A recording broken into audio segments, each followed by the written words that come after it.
இன்றைய முக்கிய செய்திகள்.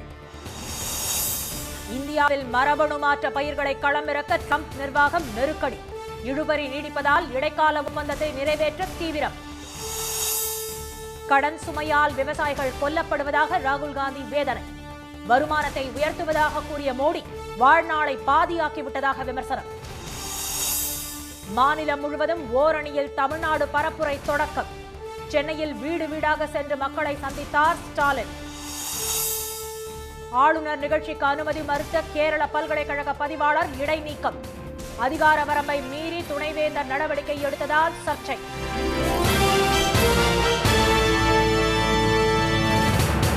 வணக்கம். வணக்கம்.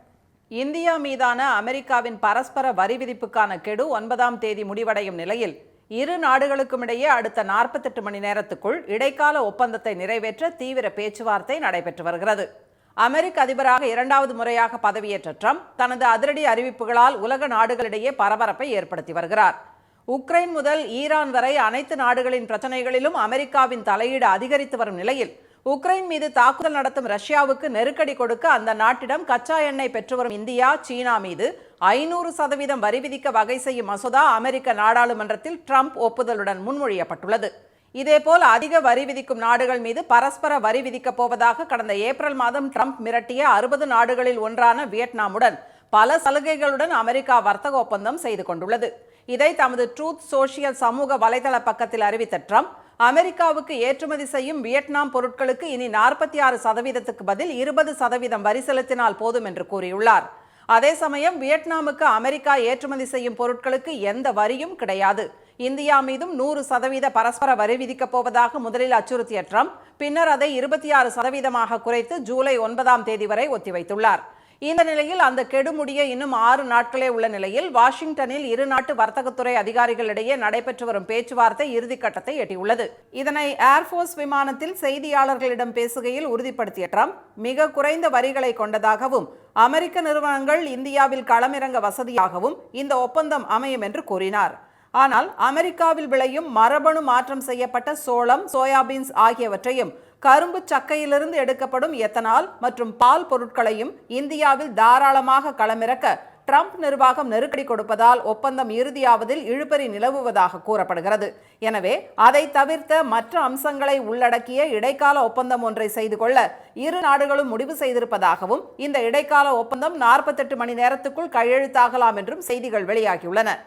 கடன் சுமையால் தற்கொலை செய்து கொள்ளும் விவசாயிகளின் எண்ணிக்கை அதிகரித்து வரும் நிலையில் அவர்களது வருமானத்தை உயர்த்துவதாக அளித்த வாக்குறுதியை பிரதமர் திரு மோடி நிறைவேற்றவில்லை என்று எதிர்க்கட்சித் தலைவர் திரு ராகுல் காந்தி குற்றம் சாட்டியுள்ளார். மகாராஷ்டிராவில் 3 மாதங்களில் மட்டும் 767 விவசாயிகள் தற்கொலை செய்து கொண்டதாக வந்த செய்தியை தமது எக்ஸ் வலைதள பதிவில் திரு ராகுல் சுட்டிக்காட்டியுள்ளார். 767 வீடுகள் நிலை குலைந்ததுடன் 767 குடும்பங்கள் மீள முடியாத துயரத்தில் ஆழ்ந்துள்ளதை இந்த புள்ளி விவரம் காட்டுவதாக குறிப்பிட்டுள்ள அவர், ஆனால் அரசு அலட்சியமாக வேடிக்கை பார்த்துக் கொண்டிருப்பதாக தெரிவித்துள்ளார். விதைகள், உரங்கள், டீசல் விலை உயர்வால் வேளாண்மைக்கான செலவினங்கள் அதிகரித்துள்ளதாக கூறியுள்ள திரு ராகுல், விளை பொருட்களுக்கான குறைந்தபட்ச ஆதரவு விலைக்கான உத்தரவாதம் இல்லை என்றும் கடன் தள்ளுபடி குறித்த கோரிக்கைகள் புறக்கணிக்கப்பட்டதாகவும் குற்றம் சாட்டியுள்ளார். ஆனால் பெருவணிக நிறுவனங்களின் உரிமையாளர்களின் கடன்களை மோடி அரசு சுலபமாக தள்ளுபடி செய்வதாக அவர் தெரிவித்துள்ளார். திரு அனில் அம்பானி இயக்குநராக இருந்த ரிலையன்ஸ் கம்யூனிகேஷன்ஸ் நிறுவனத்தின் கடன் கணக்கை மோசடி என வகைப்படுத்தி 48,000 கோடி ரூபாய் மோசடி குறித்து ரிசர்வ் வங்கியில் புகார் அளிக்க பாரத ஸ்டேட் வங்கி முடிவெடுத்துள்ளது பற்றிய செய்தியை திரு ராகுல் சுட்டிக்காட்டியுள்ளார். விவசாயிகளின் வருமானத்தை 2 மடங்கு உயர்த்துவதாக திரு மோடி வாக்குறுதி அளித்ததை நினைவூட்டியுள்ள அவர், இன்று நாட்டுக்கு உணவளிக்கும் அவர்களின் வாழ்நாளே பாதியாக குறைக்கப்பட்டு விட்டதாக வேதனை தெரிவித்துள்ளார். நாட்டின் தற்போதைய நடைமுறை விவசாயிகளை கொல்வதாக குறிப்பிட்டுள்ள திரு ராகுல், பிரதமர் திரு மோடியோ தனது பெருமையை இடைவிடாமல் விளம்பரப்படுத்துவதிலேயே கவனமாக இருப்பதாக குற்றம் சாட்டியுள்ளார். சென்னையில் ஓரணியில் தமிழ்நாடு பரப்புரை இயக்கத்தை தொடங்கி வைத்த முதலமைச்சர் திரு மு க ஸ்டாலின் வீடு வீடாக சென்று மக்களை சந்தித்தார். தமிழ்நாட்டில் சட்டப்பேரவை தேர்தல் அடுத்த ஆண்டு நடைபெறவுள்ள நிலையில் கூட்டணி அமைப்பதில் அரசியல் கட்சிகள் தீவிரம் காட்டி வருகின்றன.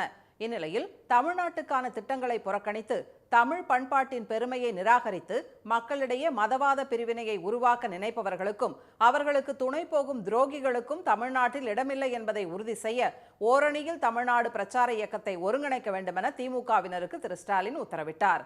பொதுக்கூட்டங்களை நடத்தவும் திமுக அரசின் 4 ஆண்டு சாதனைகளை மக்கள் மத்தியில் கொண்டு சேர்க்கவும் அவர் அறிவுறுத்தியிருந்தார். அதன்படி சென்னை ஆழ்வார்பேட்டையில் இன்று ஓரணியில் தமிழ்நாடு இயக்கத்தை தொடங்கி வைத்த திரு ஸ்டாலின் வீடு வீடாக சென்று மக்களை சந்தித்தார். மகளிர் விடியல் பயணம், கலைஞர் உரிமை தொகை, மக்களை தேடி மருத்துவம் உள்ளிட்ட நலத்திட்டங்கள் குறித்து அவர் கேட்டறிந்தார். வீதி வீதியாக நடந்தே சென்ற திரு ஸ்டாலினுக்கு அப்பகுதி மக்கள் உற்சாக வரவேற்பளித்தனர்.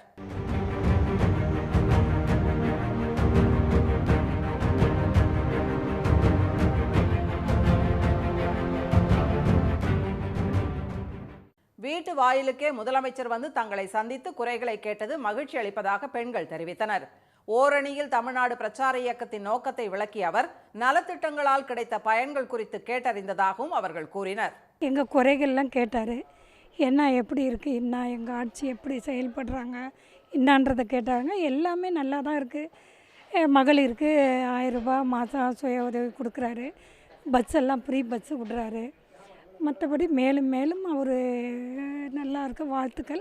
இந்த ஆட்சிக்கு அவர் தான் வருவார், கண்டிப்பாக நாங்கள் எதிர்பார்க்குறோம். உறுப்பினராக சேர்க்கணும் அப்படின்னாரு. சரி, நல்லா இருக்காங்க, நீங்களும் சேருங்கன்னாரு. சரி சரிண்ணே. அதுக்கப்புறம் சைன் பண்ணோம். சைன் போட்டு சொன்னார், சைன் பண்ணோம். உறுப்பினராக சேர்ந்துருக்கோம். அப்புறம் இந்த விடியல் பஸ் எல்லாம் போகிறீங்களான்னாரு. பேருந்துலாம் போகிறோன்னா. இன்னொரு தடவை நான் வர முடியுமா, வந்தால் சந்தோஷமானாரு. சந்தோஷம், ரொம்ப சந்தோஷம் சார்னும்.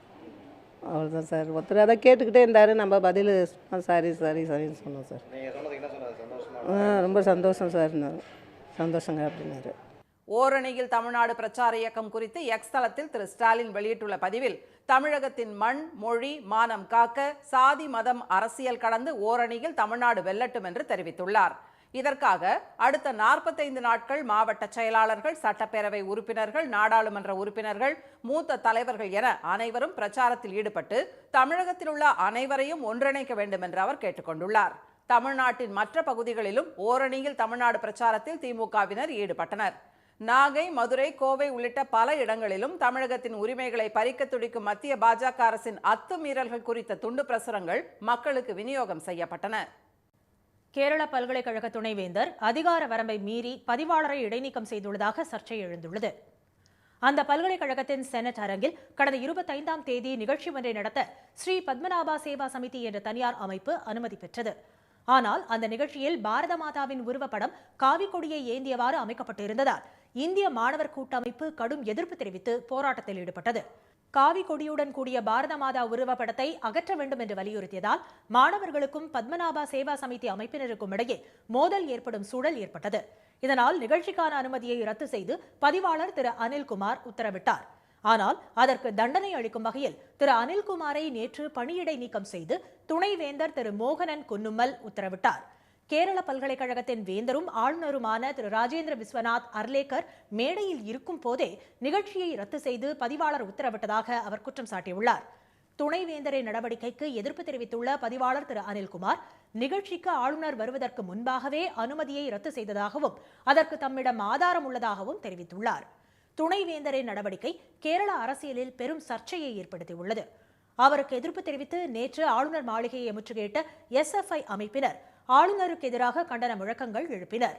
போராட்டத்தில் ஈடுபட்டிருந்த மாணவர்கள் மீது போலீசார் தண்ணீரை பீச்சி அடித்து நிலைமையை கட்டுக்குள் கொண்டு வந்தனர்.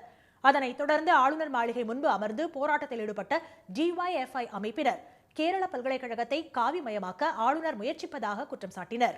இந்நிலையில் திருவனந்தபுரத்தில் செய்தியாளர்களிடம் பேசிய கேரள உயர்கல்வித்துறை அமைச்சர் திருமதி R. பிந்து கேரள பல்கலைக்கழக சட்ட விதிகளின்படி பதிவாளரை இடைநீக்கம் செய்யும் அதிகாரம் துணைவேந்தருக்கு கிடையாது என்றும் சிண்டிகேட்டுக்குத்தான் அந்த அதிகாரம் உள்ளதாகவும் தெரிவித்துள்ளார். நிகழ்ச்சிக்கு ஆளுநர் வருவதற்கு முன்பாகவே அனுமதி ரத்து செய்யப்பட்டதாக பதிவாளர் கூறியதை சுட்டிக்காட்டிய அமைச்சர் பொய்யான குற்றச்சாட்டின் கீழ் பதிவாளரை பணியிடை நீக்கம் செய்திருப்பது அப்பட்டமான அதிகார துஷ்பிரயோகம் என குற்றம் சாட்டியுள்ளார். துணைவேந்தர் திரு குன்னுமல் RSS அமைப்பை சார்ந்தவர் என்பதாலேயே அந்த பதவி அவருக்கு வழங்கப்பட்டுள்ளதாகவும் தற்போது அவர் வரம்பு மீறி செயல்பட்டுள்ளதாகவும் திருமதி பிந்து கூறினார். பாமகவில் இருந்து MLA திரு அருளை நீக்கும் அதிகாரம் திரு அன்புமணிக்கு இல்லை என்றும் தமக்கே நிர்வாகிகளை மாற்றும் உரிமை உள்ளதாகவும் பாமக நிறுவனர் டாக்டர் ராமதாஸ் தெரிவித்துள்ளார். திண்டிவனம் அருகே உள்ள தைலாபுரம் தோட்டத்தில் செய்தியாளர்களை சந்தித்த அவர் சேலம் மேற்கு தொகுதி MLAவான திரு அருள் பாமகவின் சட்டப்பேரவை உறுப்பினர்கள் 5 பேருக்கும் கொறடாவாக உள்ளதாக கூறினார். பாமக சட்டமன்ற குழு தலைவராக உள்ள திரு GK மணி மூலம் பேரவைத் தலைவருக்கு கடிதம் கொடுத்துதான் திரு அருளை பதவியிலிருந்து நீக்க முடியும் என்றும் முதலில் அதற்கு தாம் அனுமதி கொடுக்க வேண்டும் என்றும் தெரிவித்தார். எனவே திரு அருளை நீக்கும் அதிகாரம் தமக்கு மட்டுமே உள்ளது என்றார் அவர். அவரை நீக்கும் அதிகாரம் அவரிடம் இல்லை. அவரை நீக்க வேண்டும் என்று சொன்னால் நிறுவனர் தலைவரான என்னால் தான் செய்ய முடியும். திரு அருள் பாமக சட்டப்பேரவை கொறடாவாகவே தொடர்வார் என்ற திரு ராமதாஸ் அவருக்கு நிர்வாக குழு உறுப்பினர், இணை பொதுச் செயலாளர் பதவிகளையும் வழங்கியுள்ளதாகவும் அந்த பொறுப்புகளை அவர் சிறப்பாக கையாண்டு வருவதாகவும் தெரிவித்தார். திரு அன்புமணி குறித்த செய்தியாளர்களின் கேள்விகளை தவிர்த்த அவர் அவற்றுக்கு தம்மிடம் பதில் இல்லை என்றார். கூட்டணி பற்றி வெளியாகும் தகவல்கள் அனைத்தும் வதந்தி என்று கூறிய திரு ராமதாஸ், செயற்குழு, நிர்வாக குழு மற்றும் பொதுக்குழுவை கூட்டியே கூட்டணி பற்றி முடிவு செய்யப்படும் என்று தெரிவித்தார். தஞ்சை கொள்ளிடம் ஆற்றில் பெருக்கெடுத்துள்ள வெள்ளத்தால் நிலத்தடி நீர்மட்டம் உயர்வதுடன் காய்கறி சாகுபடி அதிகரிக்கும் என விவசாயிகள் மகிழ்ச்சி தெரிவித்துள்ளனர். கர்நாடகாவில் உள்ள கபினி மற்றும் கிருஷ்ணராஜசாகர் அணைகள் நிரம்பி காவிரியில் உபரி நீர் வெளியேற்றப்பட்டதால் 4 நாட்களுக்கு முன்பு மேட்டூர் அணை அதன் முழு கொள்ளளவான 120 அடியை எட்டியது. தற்போது மழை குறைந்ததன் காரணமாக மேட்டூர் அணைக்கு நீர்வரத்து வினாடிக்கு 23,124 கனஅடியாக சரிந்து நீர்மட்டமும் 119 அடியாக குறைந்துள்ளது. டெல்டா பாசனம் மற்றும் கிழக்கு மேற்கு கால்வாய் பாசனம் உள்ளிட்டவற்றுக்காக அணையிலிருந்து வினாடிக்கு 23,799 கன அடி நீர் வெளியேற்றப்படுகிறது. மேட்டூர் அணையிலிருந்து திறக்கப்பட்டுள்ள உபரி நீர் தஞ்சை கொள்ளிடம் ஆற்றில் வினாடிக்கு 23,000 கன அடியாக பாய்ந்து செல்கிறது. இந்த கொள்ளிடத்தில் நீர் வந்ததனால எல்லா விவசாயிகளுடைய ஆழ்குழாய் கிணறும் அந்த தண்ணீர் நீர் மட்டும் உயர்ந்திருக்கு. விவசாயிகள் மகிழ்ச்சி அடைஞ்சிருக்காங்க. அது மட்டும் இல்லை, கொள்ளிட கரையோரம் உள்ள தோட்டக்கலை பயிர்கள், காய்கறி பயிர்கள் பயிரிடுகிற விவசாயிகளுக்கு இந்த கொள்ளிடம் நீர் வரப்பிரசாதமாக இருக்கு. இதனிடையே பொள்ளாச்சி அருகே ஆழியாறு அணையின் நீர்பிடிப்பு பகுதிகளில் பெய்து வரும் மழை காரணமாக அணைக்கு நீர்வரத்து அதிகரித்து 120 அடி உயரமுள்ள அந்த அணையின் நீர்மட்டம் 115 அடியை தாண்டியுள்ளது. வினாடிக்கு 176 கன அடி நீர் அணையிலிருந்து வெளியேற்றப்படுவதால் இன்று 2ஆம் கட்ட வெள்ள அபாய எச்சரிக்கை விடப்பட்டுள்ளது.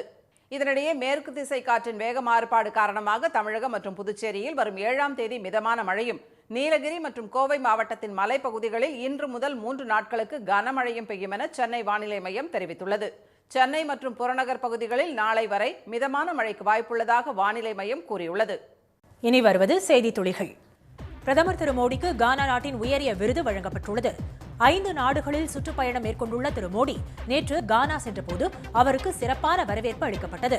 தி officer of the order of the star of Ghana விருதை அந்நாட்டின் அதிபர் ஜான் திராமணி மஹாமா திரு மோடிக்கு அணிவித்து கௌரவப்படுத்தினார்.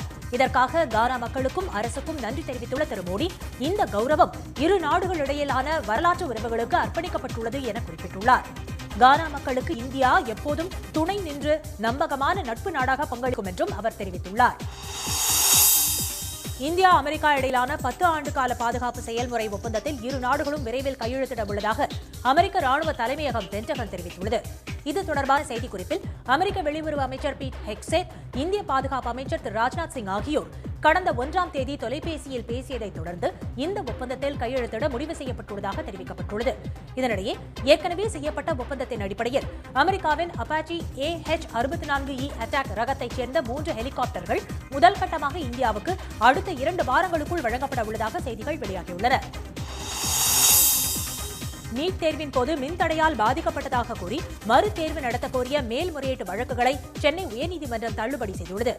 மே மாதம் நடந்த தேர்வின் போது கனமழையால் மின்தடை ஏற்பட்டதால் சரியாக தேர்வு எழுத முடியவில்லை என்று கூறி ஆவடி கேந்திரிய வித்யாலயா மையத்தில் தேர்வு எழுதிய 13 மாணவர்கள் உள்ளிட்ட 16 பேர் மறு தேர்வுக்கு உத்தரவிடக் கோரி வழக்கு தொடர்ந்தனர். இந்த வழக்கு தள்ளுபடி செய்யப்பட்டதற்கு எதிரான மேல்முறையீட்டு வழக்கு விசாரணைக்கு வந்தபோது வழக்கு தொடர்ந்தவர்கள் பெரும்பாலான கேள்விகளுக்கு பதிலளித்துள்ளதால் அவர்களுக்கு மின்தடையால் பாதிப்பு ஏற்படவில்லை என்று தேசிய தேர்வு முகமை சார்பில் வாதிடப்பட்டது. இந்த வழக்கில் இன்று தீர்ப்பளித்த நீதிபதிகள் மறு தேர்வு நடத்த உத்தரவிட்டால் 20 லட்சம் மாணவர்கள் பாதிக்கப்படுவது என கூறிய வழக்கை தள்ளுபடி செய்தனர். விளையாட்டுப் போட்டிகள், கல்வி சார்ந்த நிகழ்வுகளுக்காக மாணவர்களை வெளியூர் அழைத்துச் செல்லும் போது கடைபிடிக்க வேண்டிய வழிகாட்டு நெறிமுறைகளை பள்ளிக் கல்வித்துறை வெளியிட்டுள்ளது. அத்துறையின் இயக்குநர் திரு கண்ணப்பன் விடுத்துள்ள அறிக்கையில், இதுபோன்ற நிகழ்வுகளுக்காக வெளியூர் அழைத்துச் செல்லப்படும் மாணவர்களுக்கு எதிரான பாலியல் குற்றங்கள் குறித்து உடன் செல்லும் பயிற்சியாளர்களும் ஊழியர்களும் காவல்துறையிடம் உடனே புகார் அளிக்க வேண்டும் என்றும், தவறினால் அவர்களுக்கு சிறை தண்டனை அல்லது அபராதம் விதிக்கப்படும் என்றும் தெரிவிக்கப்பட்டுள்ளது. விளையாடும் போது பாலின சமத்துவத்தை உறுதி செய்வதுடன் மூடப்பட்ட அறைகளில் மாணவர்களுடன் கலந்துரையாடல் நடத்தக்கூடாது என்றும் அறிவுறுத்தப்பட்டுள்ளது. செங்கல்பட்டு மாவட்டம் மதுராந்தகம் வருவாய் கோட்டாட்சியர் அலுவலகம் நோக்கி ஊர்வலமாக சென்ற பழங்குடி இருளர் இன மக்கள் தங்களுக்கு வீட்டு மனை பட்டா வழங்க கோரி ஆர்ப்பாட்டத்தில் ஈடுபட்டனர். மதுராந்தகம் சுற்று வட்டாரத்தில் உள்ள 23 கிராமங்களில் பல ஆண்டு காலமாக வசித்து வரும் தங்கள் கோரிக்கையை நிறைவேற்ற வேண்டும் என்றும் அவர்கள் வலியுறுத்தினர். தமிழகத்தில் வணிக வரித்துறை, பள்ளிக் கல்வித்துறை ஆகிய இரு துறைகளிலும் காலியாக உள்ள பணியிடங்களை உடனடியாக நிரப்ப வேண்டும் என பாமக தலைவர் திரு அன்புமணி வலியுறுத்தியுள்ளார். 1000க்கும் மேற்பட்ட காலியிடங்களை பதவி உயர்வின் மூலம் நிரப்ப அரசு நடவடிக்கை எடுக்க வேண்டும் என்று அவர் கேட்டுக் கொண்டுள்ளார். சிங்கம்புணரியில் நடைபெற்ற அகில இந்திய ஃபார்வர்ட் பிளாக் கட்சியின் சிவகங்கை மாவட்ட நிர்வாகிகள் ஆலோசனைக் கூட்டத்தில் 2026ஆம் ஆண்டு சட்டமன்ற தேர்தலில் திமுக கூட்டணியின் வெற்றிக்காக அனைத்து மாவட்டங்களிலும் சிறப்பாக பணியாற்ற வேண்டும் என தீர்மானம் நிறைவேற்றப்பட்டது. திருவண்ணாமலை மாவட்டம் செய்யாறு அருகே மேல்மா சிப்காட் திட்ட விரிவாக்க பணிக்கு 3000 ஏக்கர் நிலங்களை கையகப்படுத்தும் பணியை கைவிடக் கோரி காத்திருப்பு போராட்டத்தில் ஈடுபட்ட விவசாயிகள் கைது செய்யப்பட்டனர். ஏற்கனவே பல்வேறு போராட்டங்களை நடத்திய விவசாயிகளும் நில உரிமையாளர்களும் சிப்காட் நில எடுப்பு அலுவலகத்தில் நேற்று மாலை முதல் காத்திருப்பு போராட்டத்தில் ஈடுபட்டு வந்தனர். சென்னை கோயம்பேடு காய்கறி சந்தையில் தக்காளி விலை இன்று கிலோ 10 ரூபாய் அதிகரித்துள்ளது. கர்நாடகா மற்றும் ஆந்திராவில் மழை காரணமாக தக்காளியின் வரத்து குறைந்துள்ளதால் கடந்த 3 நாட்களாக கோயம்பேடு சந்தையில் தக்காளி விலை படிப்படியாக அதிகரித்து வருகிறது. நேற்று மொத்த விற்பனையில் தக்காளி கிலோ 50 ரூபாய்க்கு விற்பனை செய்யப்பட்ட நிலையில் இன்று 10 ரூபாய் உயர்ந்து 60 ரூபாய்க்கு விற்கப்படுகிறது. இன்றைய வர்த்தக முடிவில் மும்பை பங்குச்சந்தை குறியீட்டு எண் சென்செக்ஸ் 170 புள்ளிகள் சரிந்து 83,239 புள்ளிகளாக இருந்தது. தேசிய பங்குச்சந்தை குறியீட்டு எண் நிஃப்டி 48 புள்ளிகள் குறைந்து 25,405 புள்ளிகளாக நிறைவடைந்தது. சென்னையில் இன்று ஆபரண தங்கத்தின் விலை சவரனுக்கு 320 ரூபாய் உயர்ந்து ஒரு சவரன் 72,840 ரூபாயாகவும் ஒரு கிராம் 9,105 ரூபாயாகவும் உள்ளது. வெள்ளி விலை கிராமுக்கு 1 ரூபாய் அதிகரித்து ஒரு கிராம் 121 ரூபாயாக உள்ளது. மீண்டும் இன்றைய முக்கிய செய்திகள். இந்தியா மீதான அமெரிக்காவின் பரஸ்பர வரி விதிப்புக்கான கெடு 9ஆம் தேதி முடிவடையும் நிலையில் இரு நாடுகளுக்கும் இடையே அடுத்த 48 மணி நேரத்துக்குள் இடைக்கால ஒப்பந்தத்தை நிறைவேற்ற பேச்சுவார்த்தை நடைபெற்று வருகிறது. கடன் சுமையால் விவசாயிகளின் தற்கொலைகள் அதிகரித்து வரும் நிலையில் அவர்களது வருமானத்தை உயர்த்துவதாக அளித்த வாக்குறுதியை பிரதமர் மோடி நிறைவேற்றவில்லை என ராகுல் காந்தி குற்றம் சாட்டியுள்ளார். ஓரணியில் தமிழ்நாடு பரப்புரை இயக்கத்தை சென்னையில் தொடங்கி வைத்த முதலமைச்சர் ஸ்டாலின் வீடு வீடாக சென்று மக்களை சந்தித்தார். இத்துடன் இந்த செய்திகள் நிறைவடைகின்றன. மீண்டும் சன் டிவியில் செய்திகள் காலை 7:30 மணிக்கு. செய்திகளை உடனுக்குடன் தெரிந்து கொள்ள QR கோடை ஸ்கேன் செய்து சன் நியூஸ் வாட்ஸ்அப் சேனலுடன் இணைந்திருங்கள். வணக்கம். வணக்கம்.